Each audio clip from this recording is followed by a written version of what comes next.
we are going to play around with the Lunar Beauty Nude Prism palette. She look like this. I know that when I did the unboxing, I was obsessed with just the exterior packaging, the color story, the fact that it comes with a full-size mirror.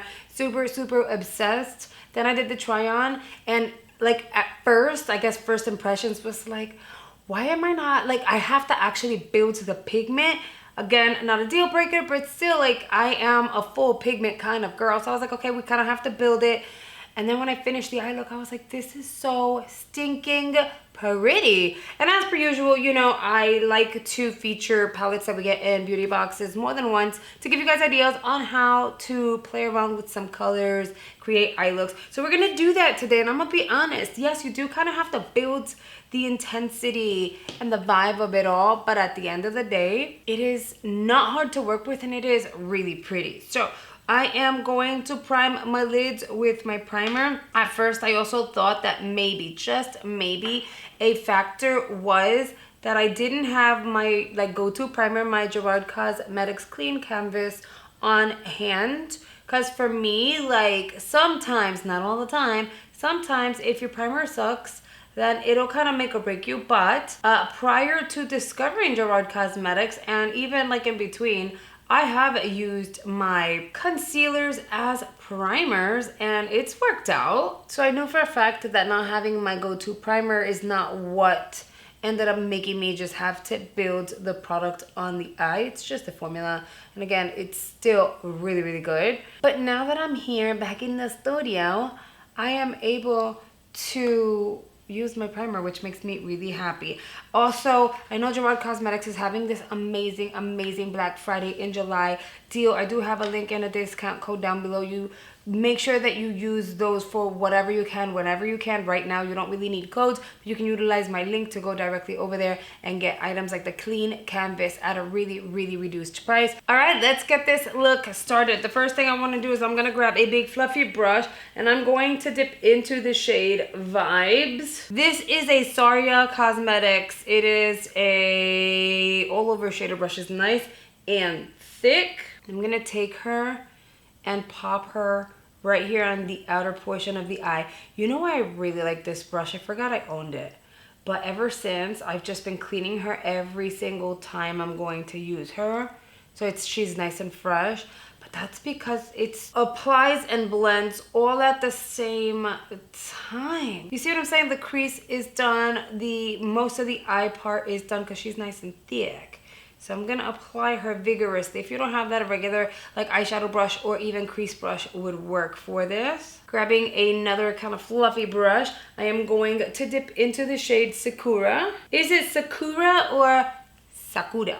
Sakura. I think it's Sakura. I'm gonna take Sakura and I'm gonna tap her directly like on the crease, but we're tapping back and forth, not necessarily blending. As you can see, it's not super intense. Like on the pan, it looks really dark, but when you apply it on the eye, not so much. I want to also be clear that color theory and the color wheel is also going to make a difference. Certain colors may look a little bit on me a certain way, maybe lighter or darker, depending on the amount of melanin in my skin. So if I'm tan, it's gonna look a certain way. If I'm deeper, it's gonna look a certain way. If I'm fairer in skin, it's going to look a different way. And it's normal, it's part of life. So the idea of putting these colors together is really so that I can kind of like show you how to play around with different looks and different colors, how to build them. You're gonna tap around like this. And again, I'm not bringing her all the way in or anything like that. We're gonna concentrate this out here, and then once of the product is on the crease, as you guys can see, I'm gonna kind of like gently blend from the back in. I don't want to pull it out and like do the most quite yet. I just want to make sure that there's a really nice blend and add some warmth over that crease shade. Then I'm gonna grab a very thin brush. This is the BK Beauty and Angie Hot and Flashy collab brush. This is an A502. It is a very slim crease brush. I'm gonna go into Moody, but I wanna mix Moody in with Bloom for You. Tap out. I'm gonna concentrate that out here.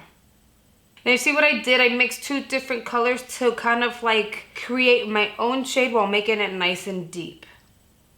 Now here's the kicker. I'm only gonna start blending back and forth. So usually I say, hey, whenever you get most of the product off of the brush, tap, tap, tap, tap, tap, and then bring it forward. We're not gonna do that. We are going to tap and just blend. Instead of windshield wiper, we're just gonna kind of go back and forth close to the lash line. And now I do hold my brushes like on the outer portion of the handle, but that allows me to get a really nice blend because I'm not blending harshly by applying too much pressure. So when I hold it from back here, I allow the bristles, like the little brush hairs, to do their job, and they're blending nice and gently over the lid, so it allows the product to blend gracefully. Once you've gotten that really nice blend, then you can kind of like drag out this way just a smidge, and then use your finger to get that outer point diffused. And then whatever's left on the brush, drag that on the bottom portion of the eye, just so that you can add a little bit of depth and dimension, plus some warmth. I'm grabbing a synthetic, like a flat synthetic brush. I am going to dip in to 2 different shades. I'm gonna go into your golden first, and I'm gonna apply that towards the bottom portion of the inner corner of the eye. I'm not gonna bring that all the way up. I do want a little bit of shimmer and shine, but I do not want it to be too much and overpowering because these shades all together are really, really pretty. So I want the full-on focus to be on both the shimmer and the matte. Okay, so you see what I did there? I'm patting, I'm not blending. I'm just doing one of these, pat, pat, pat.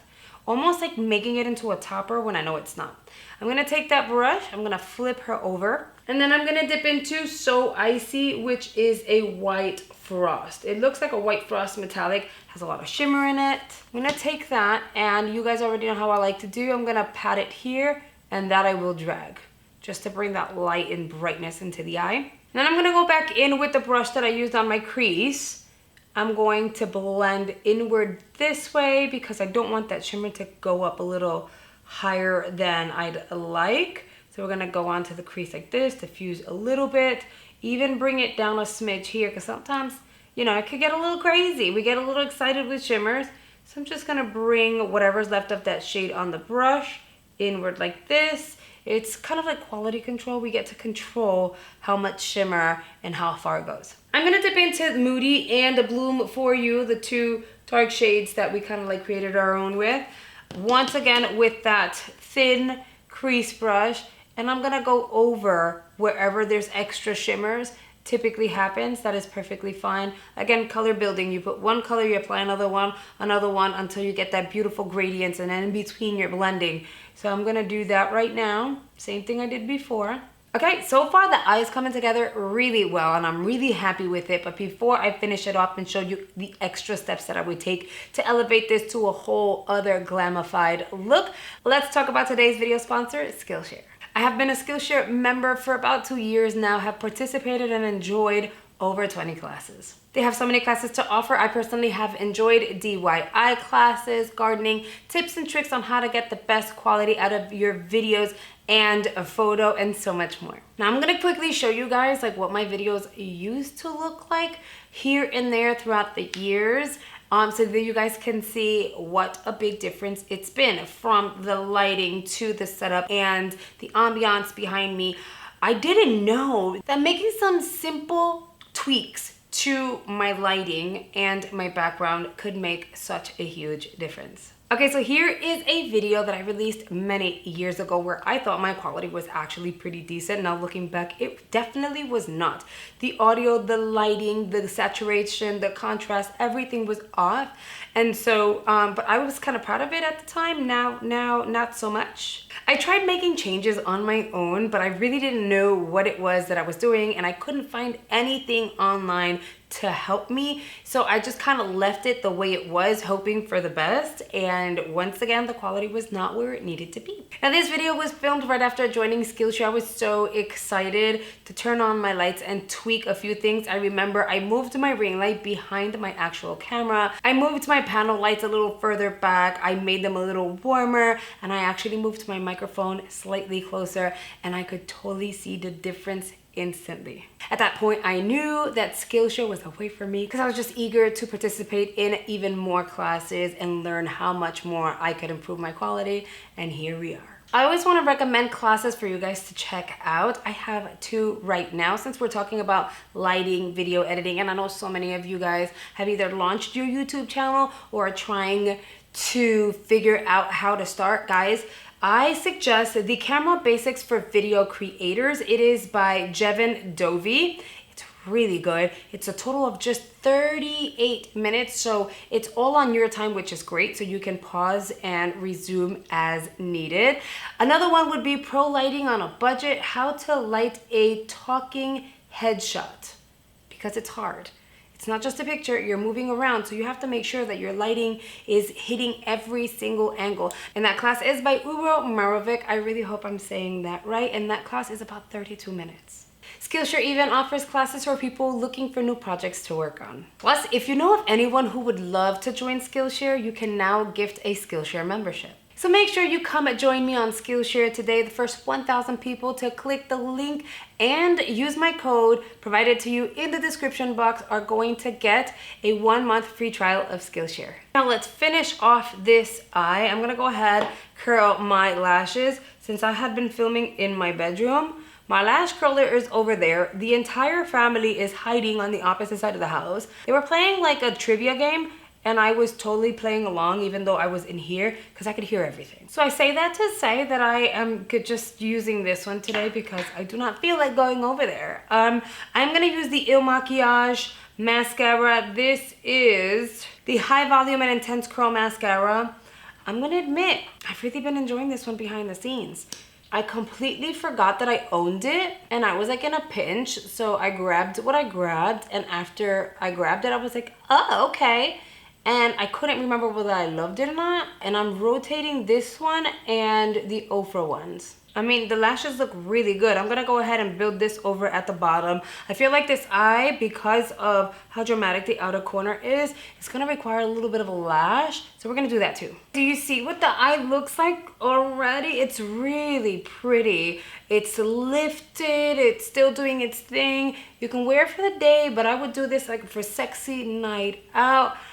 It's really, really nice. Okay, so this is what I want to do. I think I want to take it somewhere else and I want to add black liner to the waterline because why not? And the one that I'm using is Modster by Ardent CN. And here is the eye. It's done. It looks pretty. It's very wearable. It's very achievable by pretty much everyone. And it's gonna look beautiful on all eye shapes. Regardless if you have almond shape, teardrop shape, even hooded eyes. Now I'm gonna go ahead, complete this eye, and I'll show you guys the lippy that I'm going to use for today's look. The eyes are 100% done. I'm really happy with them. They're very grungy, kind of go with like my t-shirt vibe situation. So I'm really, really happy about that. Now it's time to apply a lippy. Urban Decay sent me 3 of their new launches, which I'm really excited about. They are the Vice Lip Bonds. They're supposed to last on your lips 16 hours. And if you don't believe me, I swatched them when they were when they got here this morning. Right now it is 6:14 in the afternoon. I swatched them. It was just before 8:30 in the morning. I took a shower, I bathed Cam, I did dishes, I've been doing laundry. These are not going anywhere. They don't look dry, they don't look patchy. I've literally been rubbing and rubbing and rubbing and they're not coming off. So I'm gonna look into it because I might need some sort of oil-based product to really like saturate it and remove it. Now they sent over, like I said, 3 different colors. I have Text Them, I have Unbreakable, and then I also have No Restraints. So we have a purple, we have a nude, and we have a red. And guys, honestly, I think we're gonna go purple today. You know why? I always do nudes and you often see me wear reds. But pops of color, it's where it's at this summer. So we're gonna do No Restraints. The packaging is everything, so it's great to show you guys. I love it. You don't see the shade on the inside, but it's nice. It's all metallic. It's very innovative and in and grungy, just how we know Urban Decay to be. So we're gonna pop this shade on. Here is your applicator. Literally looks like the actual cap, except it's not metallic. I'm so excited because the tip is nice and kind of sharp, so I'm able to skip the lip liner today. And it's a muted purple, so it's not like a purple that's straight up in your face. Okay guys, it is on. It feels really soft and velvety and comfortable. I know it's very shimmering. It's part of the whole process. So once it completely dries down, you're still gonna feel hydrated and moisturized, except this baby is not gonna go anywhere. And what's really cool is the packaging is kind of bulky, but this is why. You have to do one of these. You have to kind of shake it to mix it in there to make it bulletproof. It went from glossy to drying down. It's doing this thing. Kind of wish I would have done something different to my hair because it would have been the most. Okay guys, and here is the completed look. Make sure you're sharing your feedback down below. Let me know what you guys think. Would you recreate this look? Is this something that you would actually wear on any given day? Is this your vibe? I will be doing an angelic type of look next with this eyeshadow palette because I most recently promised I would create a very like angelic and like halo-ish type of look. So I'm gonna do it with this palette. Stay tuned for that. And do not forget to be one of the first 1,000 people to click the link in the description box and use my code in order to access 1 month free trial of Skillshare. Okay guys, and that is it for today's video. I really hope you guys have enjoyed it. Again, don't forget to hit the like button for me, and I'll see you guys on the next one. Bye guys.